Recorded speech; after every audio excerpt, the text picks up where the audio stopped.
Selamat bertemu kembali rekan-rekan mahasiswa Politeknik Gus Durian.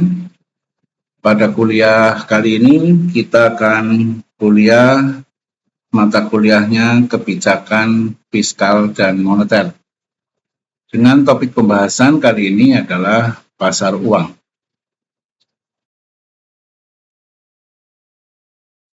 Baik, kita mulai kuliah kita. Pertama adalah pengertian pasar uang. Apabila terdengar kata pasar, mungkin akan terbayang suatu tempat terjadinya perputaran uang yang ramai, dipenuhi penjual dan pembeli. Pada dasarnya, pasar memang tempat berlangsungnya kegiatan ekonomi antara pembeli dan penjual. Namun lebih dari itu, berbagai jenis pasar muncul di era modern ini. Salah satu contoh pasar modern adalah pasar keuangan atau disebut dengan financial market. Menurut Eko Sudarmanto dan kawan-kawan, dalam buku berjudul Pasar Uang dan Pasar Modal, pasar keuangan merupakan mekanisme pasar yang memungkinkan bagi seseorang atau korporasi untuk dengan mudah dapat melakukan transaksi pembelian dan penjualan dalam bentuk sekuritas keuangan.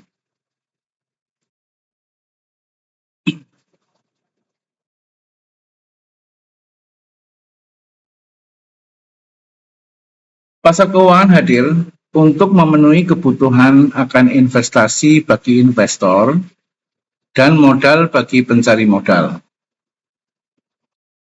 Peran pasar keuangan sangatlah penting karena mengelola dana dan keuangan para investor yang seringkali menentukan nasib sebuah perusahaan atau perorangan. Untuk itu, pasar keuangan harus dijalankan secara transparan dan efektif. Sebab kegagalan pasar keuangan bisa mengganggu stabilitas perekonomian nasional bahkan global. Berikut penjelasan mendalam perihal pasar uang.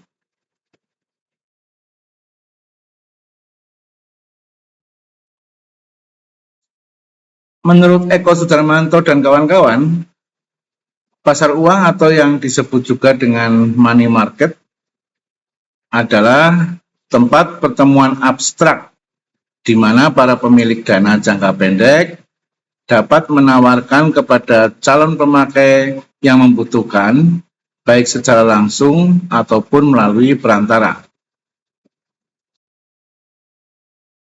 Dilansir dari bi.go.id, pasar uang adalah bagian dari sistem keuangan yang berhubungan dengan kegiatan perdagangan, pinjam-meminjam, atau pendanaan berjangka pendek sampai dengan 1 tahun dalam mata uang rupiah dan valuta asing yang berperan dalam transmisi kebijakan moneter, pencapaian stabilitas sistem keuangan, dan kelancaran sistem pembayaran.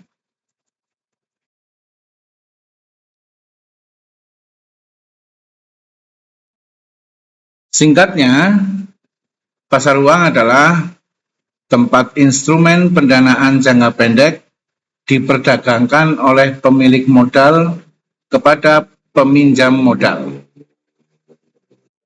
Pasar uang hadir untuk menjawab kebutuhan akan sejumlah biaya atau dana jangka pendek yang harus dipenuhi secepat mungkin. Pasar ini juga disebut sebagai pasar kredit jangka pendek, karena instrumen yang diperdagangkan memiliki periode waktu singkat, yakni hingga 1 tahun.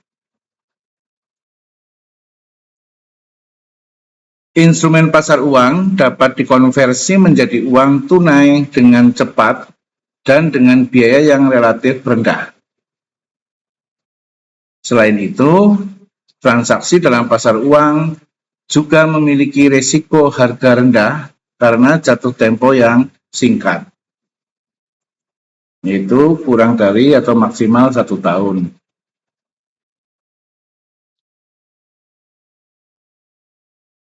Pasar uang menempati tempat sentral dalam sistem keuangan modern.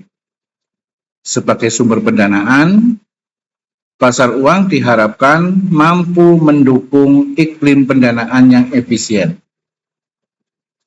Pasar uang juga turut berperan penting dalam menentukan keberlangsungan kebijakan moneter, stabilitas perekonomian nasional, serta kelancaran perputaran rupiah.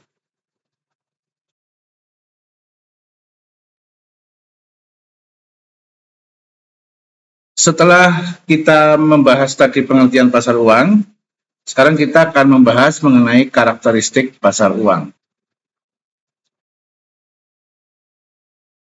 Karakteristik yang pertama adalah lokasi abstrak.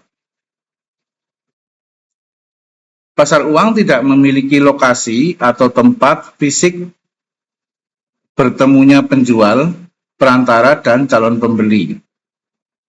Oleh karena itu, pasar uang sering disebut sebagai tempat abstrak. Ini disebabkan transaksi dalam pasar uang yang dilaksanakan secara over the counter market atau OCTC, artinya kegiatan jual beli dilakukan di balik meja kerja atau ruang masing-masing para pelaku. Tentunya didukung oleh teknologi internet zaman sekarang ya. Karakteristik yang kedua adalah tidak terorganisir. Karena ketiadaan tempat transaksi khusus dan otoritas langsung yang mengatur, pengelolaan pasar uang menjadi kurang terorganisir. Meskipun begitu, keberlangsungan pasar uang tetap diawasi dan dipayungi hukum turunan bank sentral setiap negara. Di Indonesia sendiri, otoritas tertinggi pasar uang adalah Bank Indonesia selaku Bank Sentral Nasional. Setiap transaksi pasar uang perlu memperhatikan peraturan perundang-undangan mengenai perbendaharaan negara terkait penggunaan instrumen surat utang negara. Para pelaku pasar juga diwajibkan memiliki kompetensi dan kredibilitas yang dibuktikan melalui sertifikasi Treasury.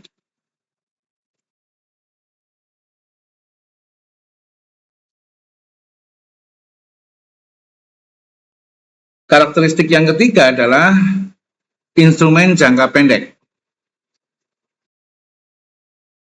Pasar uang memiliki jangka waktu singkat, yaitu mulai dari overnight atau 1 malam hingga 1 tahun. Untuk itu, instrumen yang diperdagangkan dalam pasar uang juga bersifat jangka pendek dengan likuiditas primer. Karakteristik yang keempat, tujuan jangka pendek. Pencari modal lewat pasar uang membutuhkan dana yang dapat dicairkan atau digunakan dengan segera karena ditujukan untuk membiayai kebutuhan jangka pendek.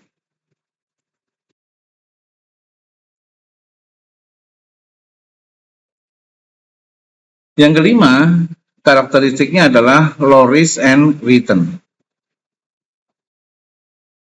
Setiap investasi memiliki karakteristik alamiah yang sejajar, yakni tingkat risiko atau risk akan berimbang dengan nilai manfaat atau return yang diterima. Pasar uang memiliki risiko harga rendah dan juga biaya yang rendah karena tempo pembiayaan yang singkat.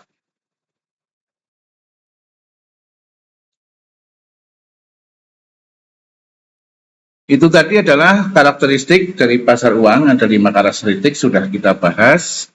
Selanjutnya kita akan membahas mengenai fungsi pasar uang.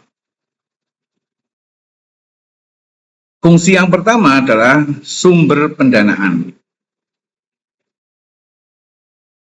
Pasar uang adalah sarana yang mempertemukan pemilik modal dengan peminjam modal. Bagi pencari modal, uang atau dana yang dimiliki oleh investor dapat digunakan untuk pembiayaan modal kerja atau ekspansi usaha. Dengan demikian, pasar uang merupakan salah satu sumber pendanaan yang dapat dimanfaatkan para pencari modal. Ini juga sejalan dengan harapan Bank Indonesia agar pasar uang di Indonesia dapat menjadi alternatif sumber pendanaan.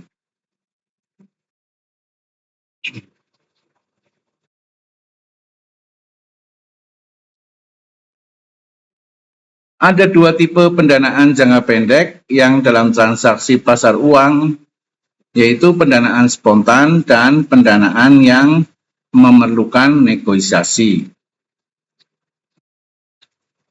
Pendanaan spontan adalah tipe pendanaan yang terjadi karena perubahan situasi saat berlangsungnya aktivitas ekonomi. Sedangkan pendanaan yang memerlukan negosiasi merupakan tipe pendanaan yang memerlukan diskusi dan perjanjian formal selama prosesnya.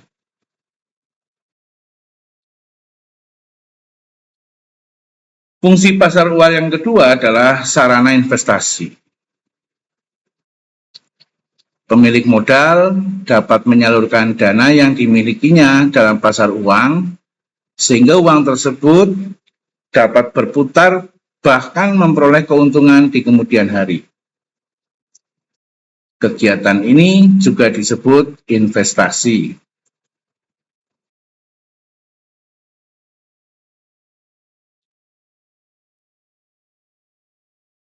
Fungsi yang ketiga dari pasar uang adalah melibatkan partisipasi masyarakat. Dengan adanya pasar uang, masyarakat bisa menempatkan kelebihan dana yang dimiliki melalui penjualan surat-surat berharga berjangka pendek. Surat berharga jangka pendek ini diterbitkan oleh pemerintah guna memperoleh tambahan modal untuk mendukung pembangunan negara. Hal tersebut juga merupakan salah satu upaya pemerintah melibatkan peran masyarakat dalam pembangunan negara sebagai penanam modal atau investor.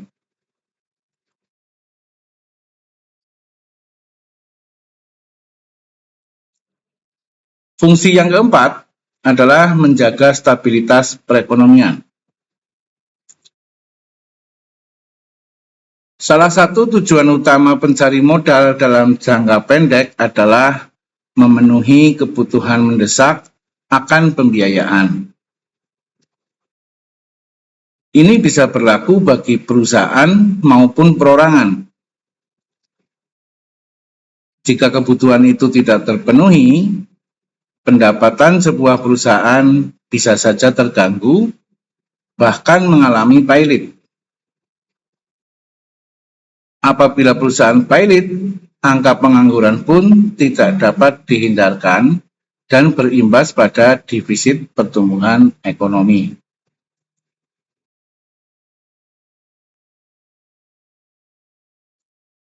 Fungsi pasar uang yang kelima adalah menjadi fasilitator dan mediator. Pasar uang mempertemukan antara pihak yang memiliki kelebihan dana atau disebut investor atau pemilik modal dengan pihak yang membutuhkan dana atau peminjam atau pencari modal. Dengan ini, Pasar uang menjalankan fungsi sebagai fasilitator yang menjembatani penyaluran dana dari pemilik modal kepada peminjam modal.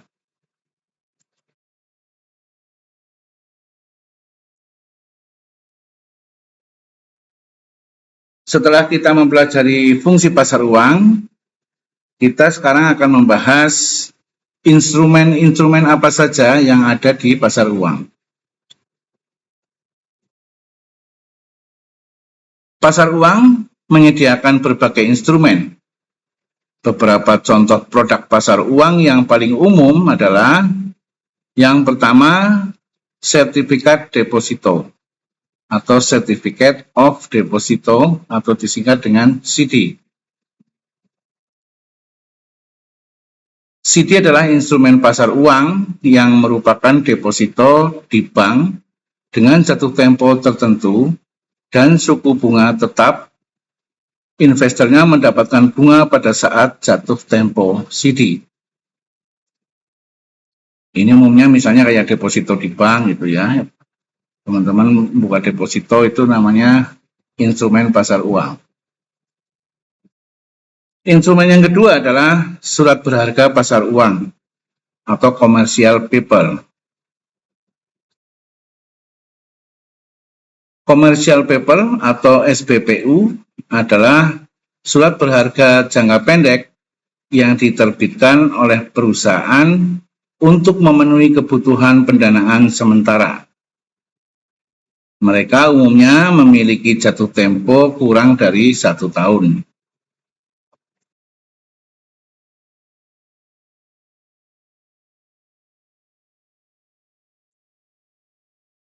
Instrumen yang ketiga adalah sertifikat investasi atau Certificate of Investment. Instrumen pasar uang ini mirip dengan sertifikat deposito. Pihak yang mengeluarkan sertifikat investasi berjanji untuk membayar dana yang diinvestasikan ditambah bunga pada saat jatuh tempo. Yang keempat adalah deposito berjangka atau time deposit. Deposito berjangka adalah simpanan di bank dengan jatuh tempo tertentu dan suku bunga yang lebih tinggi daripada tabungan biasa. Penarikan sebelum jatuh tempo dapat dikenakan penalti atau denda.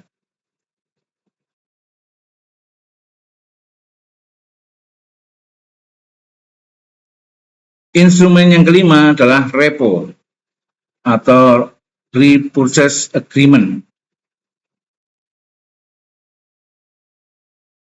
Transaksi repo melibatkan penjualan sementara sekuritas dengan janji untuk membeli kembali pada tanggal dan harga tertentu. Ini umumnya melibatkan pihak antar bank atau bank dengan bank sentral.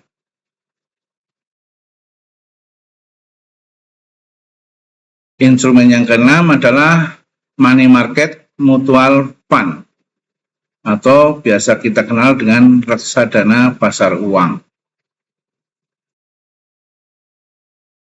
Reksadana pasar uang mengumpulkan dana dari berbagai investor dan menginvestasikannya dalam instrumen pasar uang seperti sertifikat deposito dan surat berharga pasar uang atau SBPU.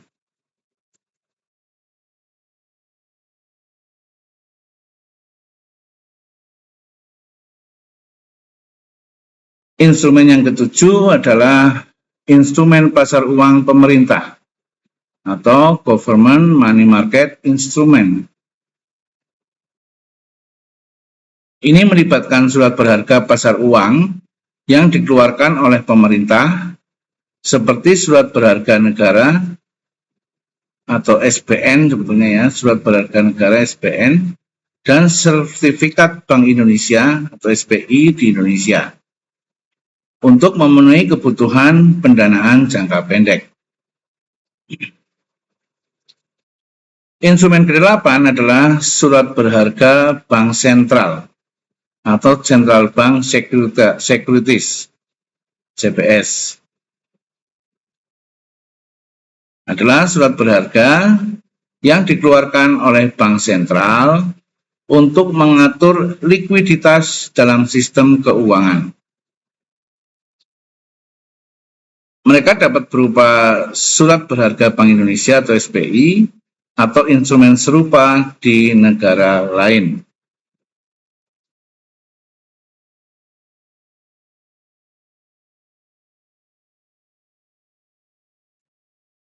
Instrumen yang ke-9 adalah call money. Call money adalah pinjaman antar bank dengan jatuh tempo yang sangat pendek. Peminjam dapat memanggil kembali uangnya kapan saja setelah memberitahu pemberi pinjaman. Ini biasanya dilakukan yang namanya overnight, ya, hanya bilangannya semalam atau 2 malam atau 3 malam, jadi sangat pendek. Demikian tadi 9 instrumen yang umum dipergunakan di pasar uang, meskipun masih banyak lagi instrumen-instrumen, khususnya instrumen internasional yang tidak kita bahas kali ini karena kita membahas khusus untuk kebijakan moneter di Indonesia. Selanjutnya kita akan membahas berbagai jenis pasar uang. Pasar uang adalah segmen pasar keuangan di mana transaksi keuangan jangka pendek terjadi. Ini mencakup perdagangan instrumen keuangan dengan jangka waktu singkat, umumnya kurang dari 1 tahun. Berikut adalah beberapa jenis pasar uang utama yang wajib kita pahami. Yang pertama adalah pasar uang antar bank atau interbank money market. Deskripsinya adalah pasar ini melibatkan transaksi antara bank-bank. Bank-bank besar berpartisipasi untuk memenuhi kebutuhan likuiditas dan melakukan pertukaran dana jangka pendek. Instrumen yang dipakai adalah sertifikat deposito, surat berharga pasar uang, dan pinjaman antar bank. Ini apabila jenisnya adalah pasar uang antar bank atau interbank money market.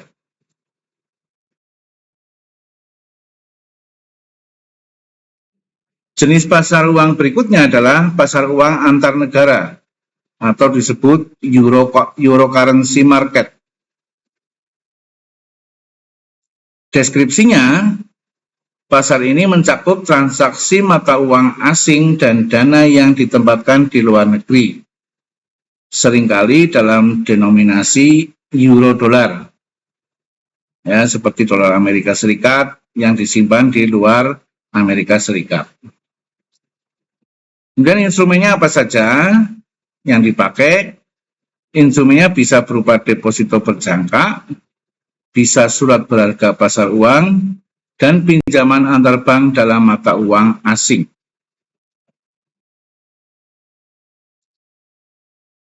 Kemudian jenis pasar uang yang ketiga adalah pasar uang komersil atau commercial paper market. Deskripsinya, perusahaan dan lembaga keuangan dapat mengeluarkan surat berharga pendek tanpa jaminan atau commercial paper untuk memenuhi kebutuhan pendanaan jangka pendek.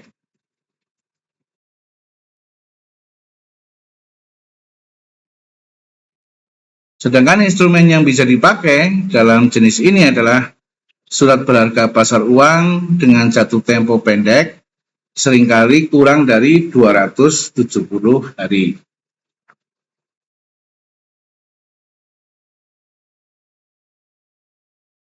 Jenis pasar uang yang keempat adalah pasar sertifikat deposito atau Certificate of Deposit Market. Deskripsinya, bank menawarkan sertifikat deposito dengan jangka waktu tertentu kepada investor. Investor dapat memperoleh bunga lebih tinggi daripada simpanan biasa.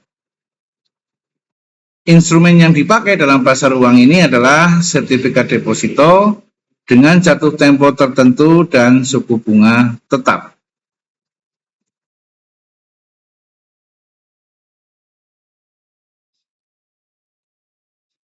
Kemudian pasar uang yang kelima adalah pasar uang repurchase agreement atau repo market.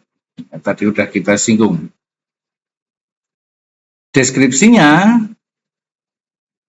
transaksi repo melibatkan penjualan sementara sekuritas dengan janji untuk membeli kembali pada waktu yang telah ditentukan. Ini dapat menjadi cara bagi bank untuk mendapatkan dana jangka pendek. Kemudian instrumen yang dipakai dalam jenis pasar ini adalah surat berharga yang dijaminkan, seperti obligasi atau surat berharga pasar uang atau SPPU. Kemudian jenis pasar uang yang keenam adalah pasar uang mutual fund atau money market mutual fund. Deskripsinya, dana investasi yang berinvestasi dalam instrumen pasar uang, memberikan investor akses ke portfolio yang beragam dengan tingkat risiko yang relatif rendah.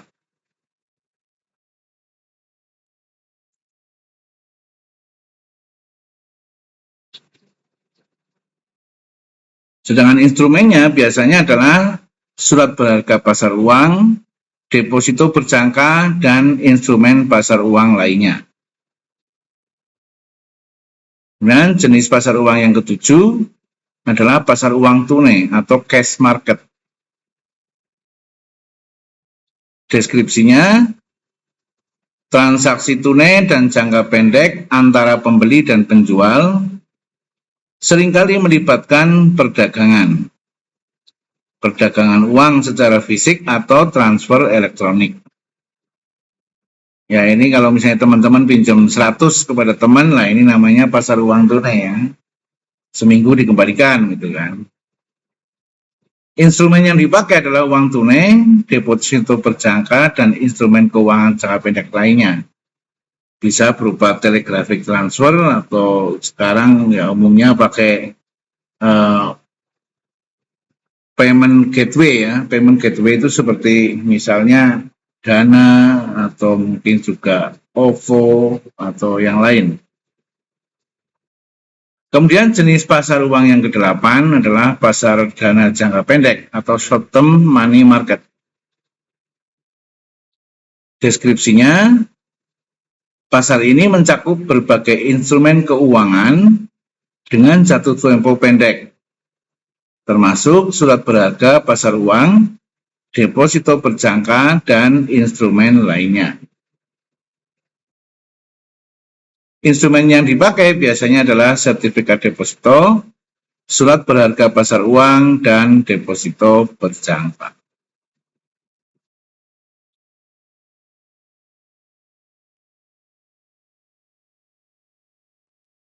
Setelah kita tadi membahas jenis-jenis pasar uang, sekarang kita lihat partisipan utama dalam pasar uang. Partisipan adalah pihak-pihak ya, pihak-pihak yang terlibat di dalam pasar uang.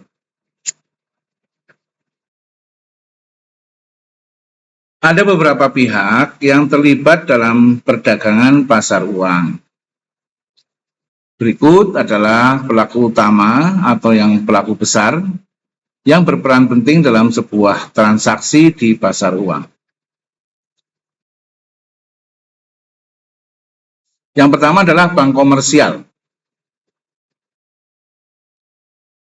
Menurut Otoritas Jasa Keuangan atau OJK, bank komersial adalah sebuah bank yang melakukan kegiatan usaha secara konvensional dan atau berdasarkan prinsip syariah dengan kegiatan yang memberikan jasa dalam transfer pembayaran. Bank komersial juga sering disebut bank umum. Bank yang biasa kita jumpai di Indonesia termasuk dalam kategori ini.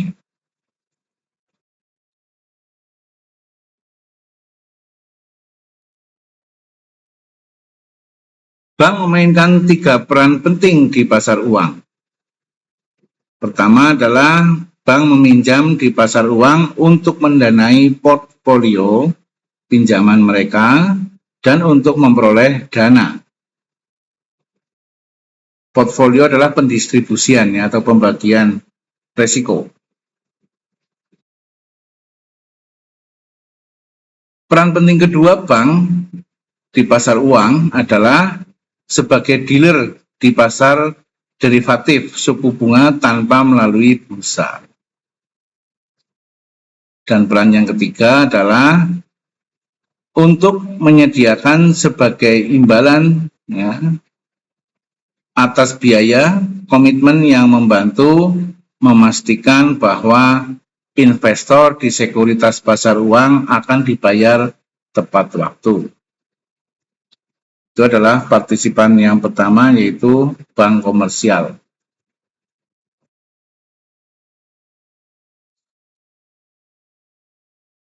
Kemudian partisipan utama yang kedua adalah pemerintah. Peran pemerintah dalam pasar uang adalah menghimpun dana dalam jumlah besar. Hal ini bisa ditempuh melalui berbagai cara, seperti menerbitkan surat berharga atau menjual kewajiban jangka pendek. Kemudian partisipan utama yang ketiga adalah perusahaan.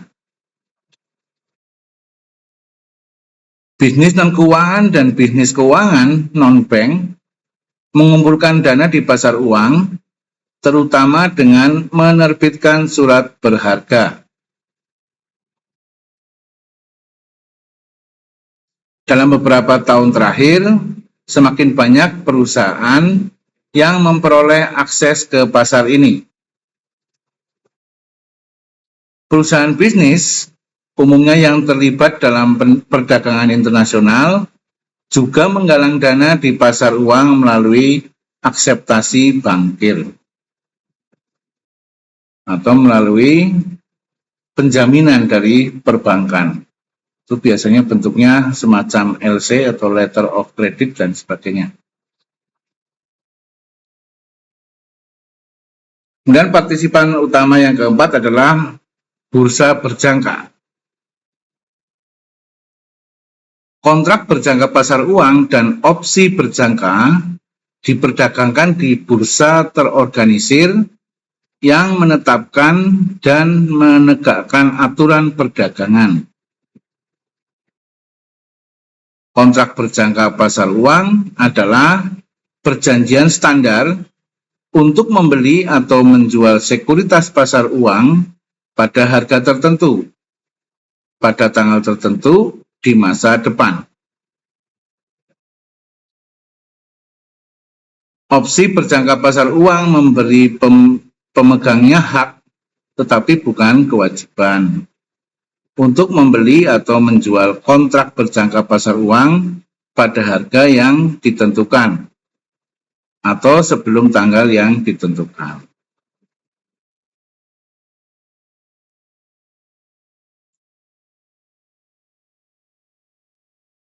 Partisipan utama yang kelima adalah broker dan dealer.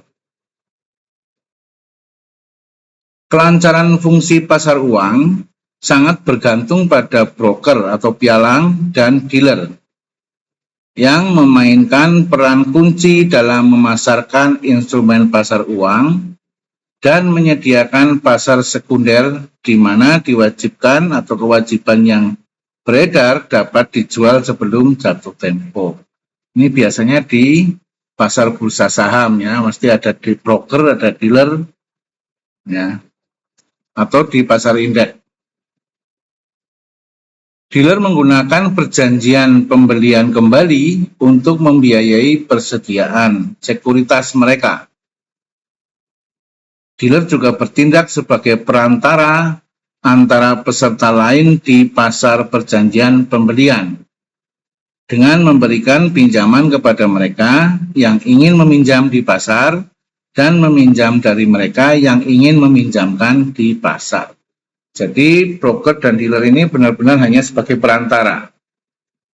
Dia memiliki banyak portfolio atau banyak peluang investor, dan dia juga memiliki banyak peluang atau banyak potensi peminjam.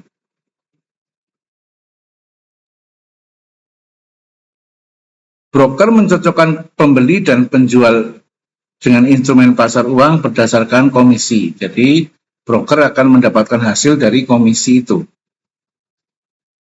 Pialang memainkan peran utama dalam menghubungkan peminjam dan pemberi pinjaman di pasar uang, dan juga aktif di sejumlah pasar lain sebagai perantara dalam perdagangan antar dealer. Jadi kalau kita punya duit, kita tidak punya keahlian untuk mencari siapa yang akan meminjam, atau kita tidak berani berisiko, maka bisa kita sampaikan dana kita melalui broker atau dealer. Secara sederhana, dealer mengelola perdagangan atau melakukan transaksi atas nama mereka sendiri. Sementara itu, broker memperdagangkan instrumen pasar uang untuk mewakili orang lain atau atas nama orang lain dengan imbalan yang dibayarkan kepada mereka. Jadi bedanya dealer dengan broker, kalau dealer apa yang dia transaksikan itu atas namanya, atas nama dia. Jadi seluruh resikonya dealer menanggung. Tetapi kalau broker, dia hanya memperantarakan saja, transaksinya tetap atas nama orang lain dan dia tidak menanggung resiko kerugian.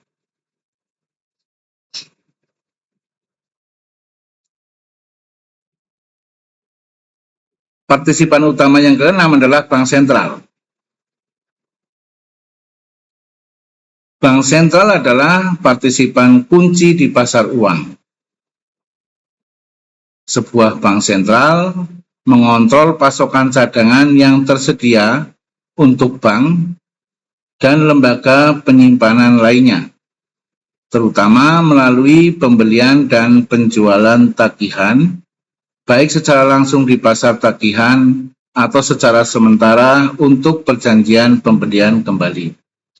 Ini agak rumit, nanti akan kita pelajari mendalam lagi di mata kuliah yang lain. Selain memastikan pasokan dana, Bank Sentral juga menerapkan sejumlah peraturan bagi keberlangsungan pasar uang. Hal ini bertujuan untuk memberikan landasan hukum yang dijadikan pedoman bagi para pelaku pasar uang. Pemegang otoritas tertinggi pasar uang di Indonesia adalah Bank Indonesia. Sementara di Amerika Serikat, otoritas ini juga dipegang oleh Bank Sentral, yaitu Federal Reserve atau disebut The Fed. Ini mungkin teman-teman sudah sering dengar ya, The Fed.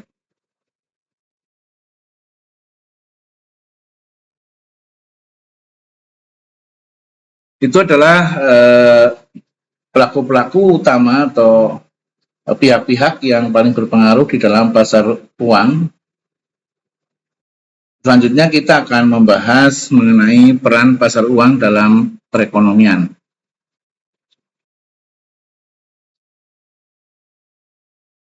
Yang pertama adalah likuiditas dan pembiayaan sementara. Pasar uang memberikan sarana untuk perusahaan dan lembaga keuangan mendapatkan likuiditas sementara.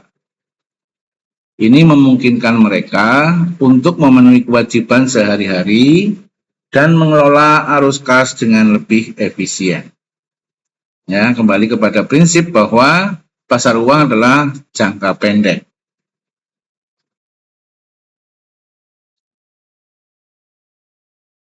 Peran yang kedua adalah pengaturan suku bunga.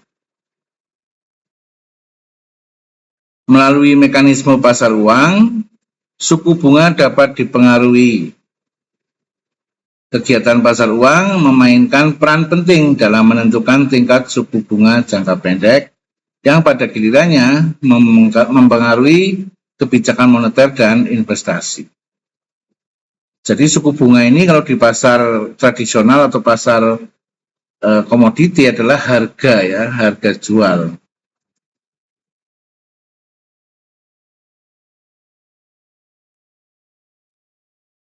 Kemudian peran yang ketiga adalah manajemen risiko dan spekulasi.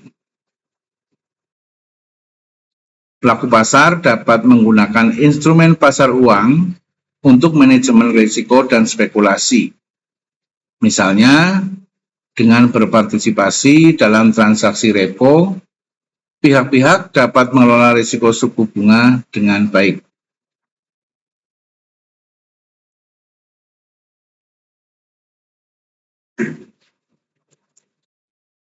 Selanjutnya kita juga akan membahas mengenai sumber pendanaan instrumen pasar uang.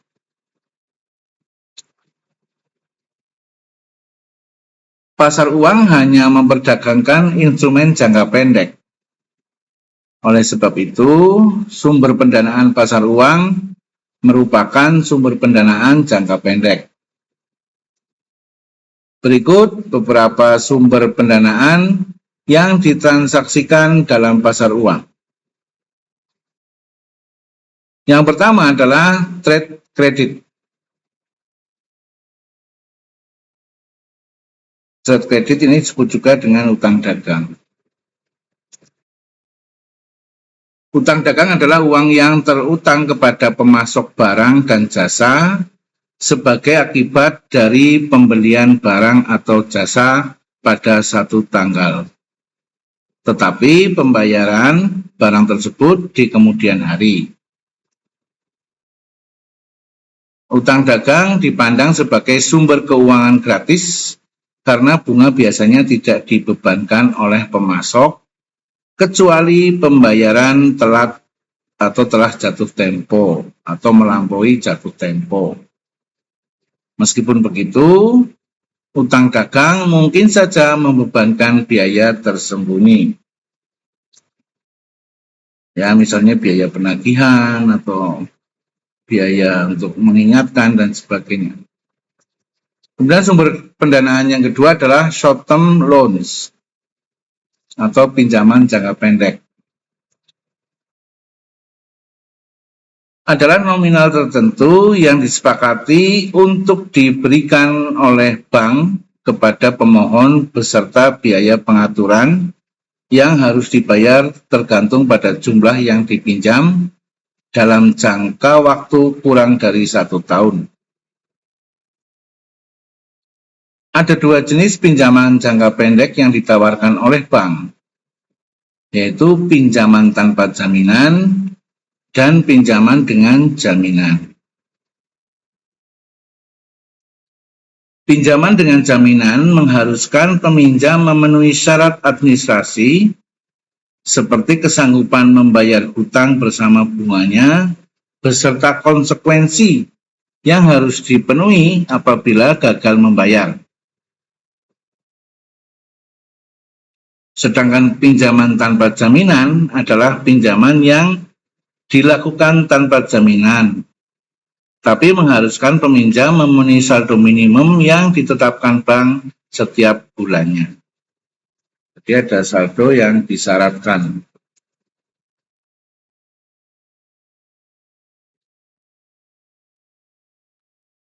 Kemudian sumber yang ketiga adalah namanya factoring.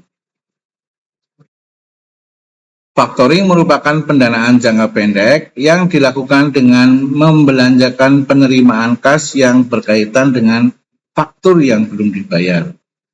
Ini kalau tadi ada sumber yang pertama adalah hutang dagang, kalau ini adalah piutang dagang. Cara ini biasanya diterapkan oleh perusahaan yang menunggu pembayaran dan ditawarkan kepada perusahaan yang membeli piutang atau perusahaan faktor. Istilah di Indonesia dulu namanya anjak piutang ya. Jadi nalangi dulu sebelum piutang kita terima dari mitra bisnis. Ini sudah kita bahas tadi instrumen pasar uang di Indonesia. Jadi instrumen tadi yang kita bahas adalah secara umum, secara internasional, ini yang berlaku di Indonesia. Yang pertama adalah sertifikat Bank Indonesia atau SBI. Adalah suatu instrumen pasar uang berupa surat berharga yang diterbitkan oleh Bank Indonesia dengan jumlah tertentu. SBI berjangka waktu kurang dari 1 tahun dan wajib dibayarkan kepada pemegang sesuai dengan tanggal yang sudah disepakati sebelumnya. Instrumen yang kedua adalah surat berharga pasar uang atau SBPU. Tadi sudah kita bahas juga. Adalah instrumen pasar uang berupa surat berharga yang biasanya diterbitkan oleh Bank Umum.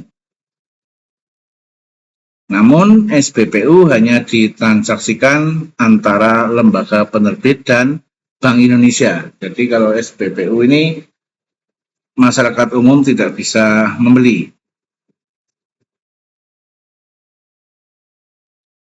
Kemudian sertifikat deposito sudah kita bahas tadi.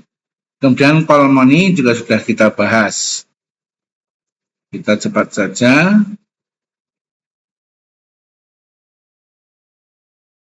Repo ini juga sudah kita bahas. Saya kira sama saja dengan repo internasional. Kita lanjut.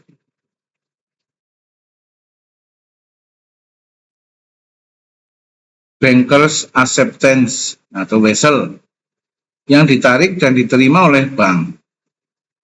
Sebelum diakseptasi, wesel bukan merupakan kewajiban bank, tapi hanya perintah penarikan kepada bank untuk membayar sejumlah uang tertentu pada tanggal tertentu kepada orang yang disebutkan namanya atau kepada pembawa wesel. Nah, jadi kalau generasi dulu, generasi saya itu masih sering mendapatkan ataupun memanfaatkan kiriman uang melalui wesel, namanya wesel pos. Sekarang sudah hampir tidak ada. Pada saat akseptasi yang terjadi ketika pegawai bank yang berwenang mencap wesel tersebut diterima dan menandatanganinya. Wesel tersebut menjadi kewajiban utama dan tanpa syarat dari bank. Jadi wesel ini sebenarnya sarana kita seperti halnya sarana kiriman uang ya, perintah membayar kepada seseorang pembawa wesel. Dan kita bicara materi berikutnya adalah resiko dan pengaturan pasar uang. Yang pertama adalah resiko kredit. Meskipun instrumen pasar uang dianggap relatif aman, resiko kredit tetap ada. Pemahaman yang baik tentang penerbit instrumen dan penilaian risiko kredit menjadi kunci. Artinya, meskipun jangka pendek, kita tetap harus memperhatikan mitra transaksi kita, apakah bisa dipercaya atau tidak. Khususnya apabila kita sebagai investor atau pemberi dana. Yang kedua, pengaturan. Pemerintah dan otoritas keuangan memainkan peran dalam mengatur pasar uang untuk memastikan kestabilan dan transparansi. Regulasi yang baik diperlukan untuk mencegah ketidakpastian atau ketidakstabilan sistemik. Sistemik artinya yang tersistem.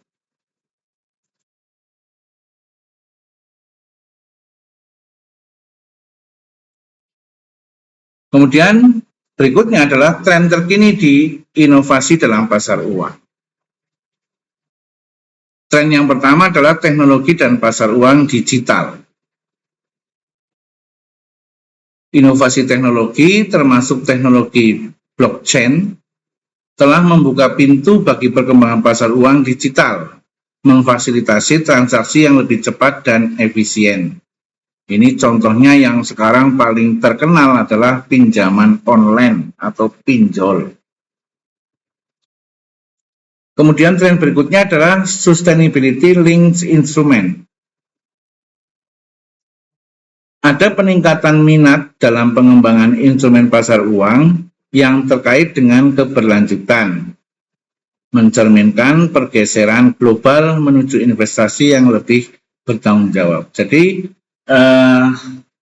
trennya adalah bahwa misalnya kita sudah beberapa kali melakukan transaksi dengan pihak-pihak yang terkait dan kita dinyatakan sebagai peminjam yang baik, maka mereka akan cenderung menawarkan keberlanjutan lebih panjang.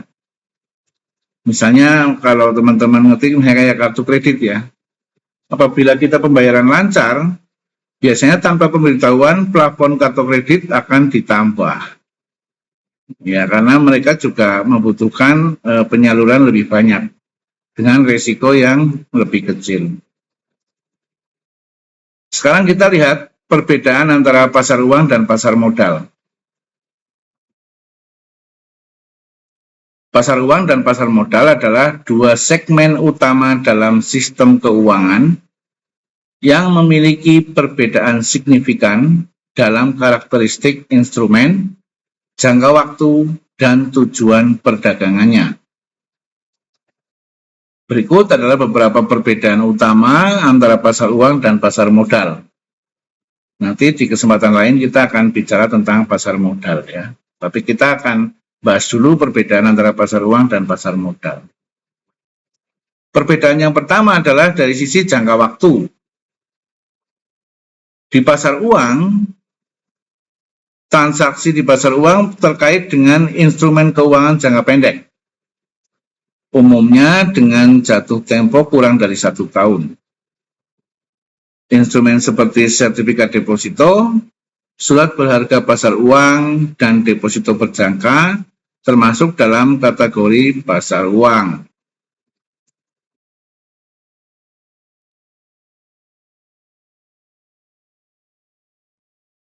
Sedangkan di pasar modal, di sisi lain melibatkan instrumen keuangan dengan jangka waktu yang lebih panjang. Misalnya saham. Ya, kalau saham ini jangka waktunya tidak terbatas sepanjang pemilik saham masih menginginkan untuk memiliki saham, maka dia tidak menjual. Kemudian obligasi atau surat hutang ini juga biasanya jangka waktunya lebih dari 1 tahun. Dan instrumen derivatif seperti opsi dan future adalah bagian dari pasar modal.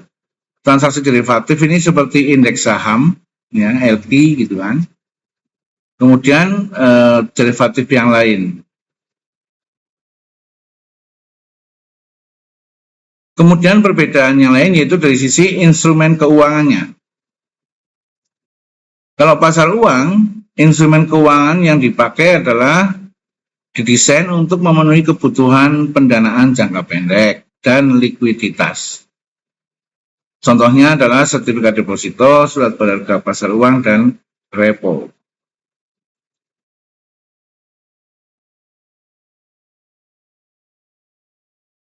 Sedangkan di pasar modal, instrumen keuangan di pasar modal berfokus pada kepemilikan jangka panjang dan potensi pertumbuhan. Saham memberikan kepemilikan perusahaan kepada investor, sementara obligasi mewakili utang yang akan dibayar pada jatuh tempo dengan waktu relatif lebih panjang daripada pasar uang. Kemudian perbedaan yang lain dari tujuan utamanya. Pasar uang tujuan utamanya adalah menyediakan sarana untuk pendanaan jangka pendek, mengelola likuiditas, dan memberikan cara bagi pelaku pasar untuk memenuhi kebutuhan dana sementara.